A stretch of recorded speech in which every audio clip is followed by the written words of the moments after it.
लखी ग़ुलाम शाह लगे ॻोठ आमिल महर में पुरानी ज़मीनी तकरार था महर बिरादरी जी ॿिनि धुरियुनि में सोटन अली मोहम्मद महर गौस बख्श महर में झेड़ो थी पियो। जदीद हथियारनि सां हिक ॿिए मथां फायरिंग करे ॾिनी। गोलियूं लॻण सबबि 3 ॼणा मारिजी विया, जंहिंमें अली मोहम्मद महर धुर जा राहिब पुट अली मोहम्मद सरवर पुट हाकिम महर क़तल थी विया, जिन जा मढ़ चक अस्पताल पोस्टमार्टम थियण बाद वाटसन हवाले किया विया। ॿिए तरफ़ गौस बख्श महर धुर जो एतबार पुट जमालुद्दीन क़तल थी वियो, जंहिंजो पोस्टमार्टम तालका अस्पताल लखी ग़ुलाम शाह मां थियण बाद मढ़ वाटसन हवाले कयो वियो।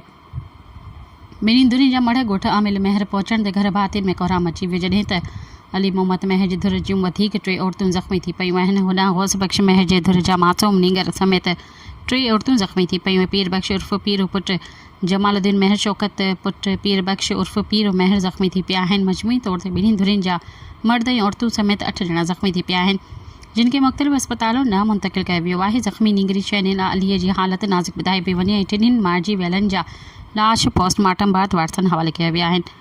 होॾां वाक़े बाद ॿई धुरियूं मोर्चा बंदि थी वेठल आहिनि। सब्सक्राइब कयो अवामी न्यूज़ HD खे ऐं ताज़ा तरीन ख़बरुनि लाइ ॾिसंदा रहो अवामी न्यूज़ HD।